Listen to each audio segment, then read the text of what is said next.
Արգելի հետևողներ կզրուցենք պատիվ ունեմ ղեկավար Հայկ Մամիջանյանի հետ։ Պարոն Մամիջանյան, բարև ձեզ։ Պարոն Մամիջանյան, տեսանք, որ այս քաղաքական հետապնդումները, թիրախավորումները նոր այսպես երանգ ստացան նաև նախատոնական օրերին եւ դարձյալ ձերբակալություններ, կալանավորումներ եղան։ Ի վերջո ինչ խնդիր է փորձում այս կերպ լուծել իշխանությունը եւ հաճախ զուգահեռներ են տանում նախկինի հետ, այսպես նախկին իշխանությունների, ասում են իրար արժեն, նրանք էլ մի բան չէին, նրանք էլ էին այսպես հարցեր լուծում։ Այս տեսարանները եղել են նախկինում։ Ես կոնկրետ որպես լրագրող այս ակտիվությունը չեմ հիշում ձերբակալությունների։ Համար վիրավորական առհասարակ ցանկացած նորից եմ շեշտում, ցանկացած Հայաստանի Հանրապետությունում պատմության, նորագույն պատմության ընթացքում եղած իշխանության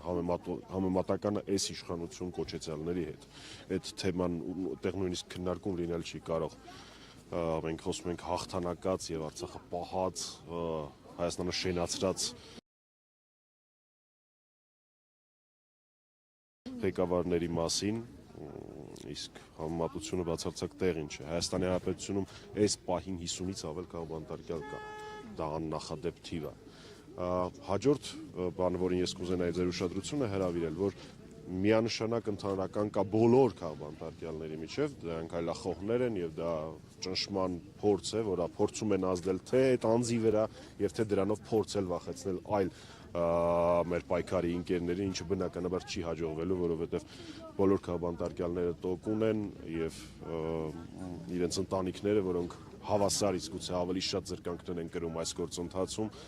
տոկուն են եւ վարկյան անգամ վարանելու միտում չունեն։ Բայց կա նաեւ երկրորդ հարթությունը, որը մի շարք դեպքերում առկա է, այդ թվում նաեւ Նարեկի եւ Վազգենի դեպքում։ Սա ոչ միայն անհատ այլախոհների, հասարակական գործիչների դեմ հալածանքներ են իրավական համակարգի օգտագործում, այլ նաև ԶԼՄ-ների նկատմամբ ճնշում է, որովհետև հիշենք, որ խոսքը գնում է անտիֆեյքի լրատվական ծառայության մասին, որի աշխատանքը ամեն կերպ փորձ կատարեցին իշխանություն կոչեցյալները խոչընդոտել, տեխնիկան արգրավելով, աշխատանքի համար խնդիրներ ստեղծելով եւ այլն եւ այլն եւ այլն։ Այնպես որ կա մի քանի հարթություն կոնկրետ այս պարագայում։ Ինչ վերաբերում է առհասարակ քաղբանտարկյալների թեմային, իմ համար անհասկանալի է ես սա անդադար ասելու եմ, ամեն անգամ ասելու եմ միջազգային կառույցների լռությունը, որովհետև այս պարագայում ոչ մի տարբերակ չկա, հասկանում եք, ձևակերպել, ինչ որ ասել, չգիտեմ, նախկինում մի պարկ կամ մի կիլոգրամ շաքարավազ էին գողացել, չգիտեմ, երբ որ ծառայել են այդ ժամանակ այդ զորամասում պակասել էր մեկ զույգ, կոշիկ, նասկի, ինչ ուզում եք։ Այս պարագայում սա հստակ գնահատականների անհրաժեշտություն կա, որովհետև կոնկրետ այս պարագայում տղաները եթերում ասել են շատ ավելի մեղմ ձևակերպում, քան հանդգնել է իրենց ասել Ազգային ժողովի նախագահի աթոռին նստած Ալեն Սիմոնյան։ Սա հստակորեն Ալեն Սիմոնյանի հրահրած, իր ստատուսով հրահրած եւ հետագայում իսկ կողմից գործ տված, դիմում տված գործընթացն է եւ դրա գնահատականները պիտի լինեն։ Ձեր նշածի հետ կապված առաջին կետը այս հրաշքները իշխանություն են ցավոք սրտի 7 տարից համար 8 տարի արդեն։ Իրանք չեն կարող էլ օթի մեջ կրակել, ասել օթում կախված լուրեր, հիբրիդային պատերազմ, գործակալներ այս պահին անազատության այս կամ այն ձևակերպման մեջ գտնվող քաղբանտարկյալներից եւ ոչ մեկի նկատմամբ նույնիսկ իրանց այդ հեքիաթային դատական իշխանության եւ հեքիաթային իրավական համակարգի պարագայում չկա նույնիսկ քննարկում ինչ որ ագենտ, դավաճանություն եւ այլն եւ այլն։ Այսինքն այդ ոնց է ստացվում, որ այդ մարդկանց վրա կարում եք շինծու ուրիշ գործեր, բայց եթերում ազգային ժողովում եսին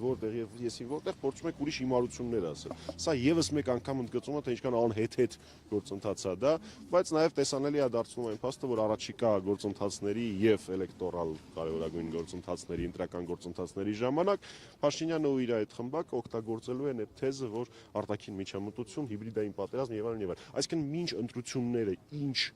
անօրինականություն անի Փաշինյանը, դա ձևակերպվելու է հիբրիդային պատերազմ։ Ես անհամբեր սպասում եմ, երբ այն կսկսելու իրանց հայտնի արդեն կոռուպցիոն սխեմաների, տենդերների պատմությունները ներկայացնել որպես հիբրիդային պատերազմ։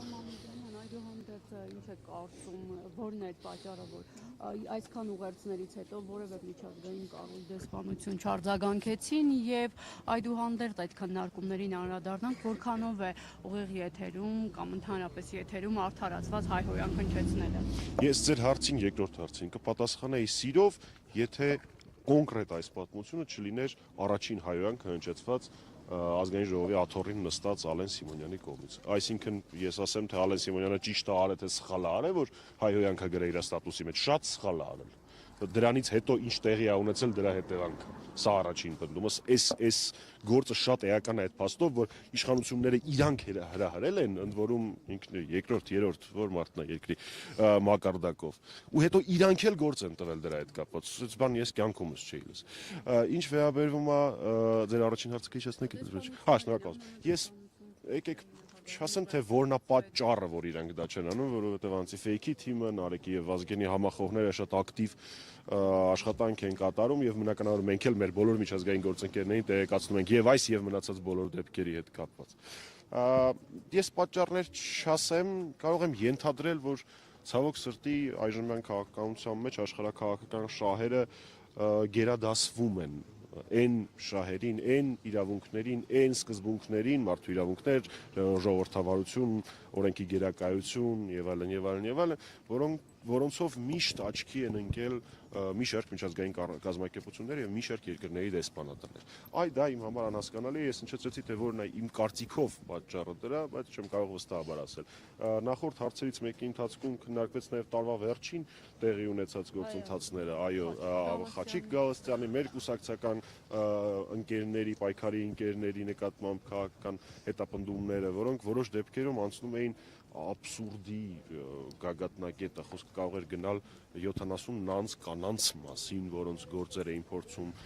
կարվել, խոսքը գնում էր մի քանի ամիս առաջ տեղի ունեցած գործընթացների մասին, որոնց վերաբերյալ հանկարծակի հենց նոր տեղեկությունների հայտ եկան։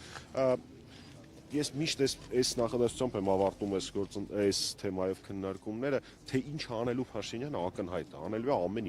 ամեն ինչ, բոլոր գործիքները օգտագործելու է իշխանություն պահելու համար։ Այստեղ շատ ավելի էական է, թե ընդդիմությունը, իսկ ես ասել եմ, որ Փաշինյանին շատ վաղուց արդեն ընդդիմություն ամբողջ հայ ժողովուրդն է, դրան ինչպես է պատասխանելու։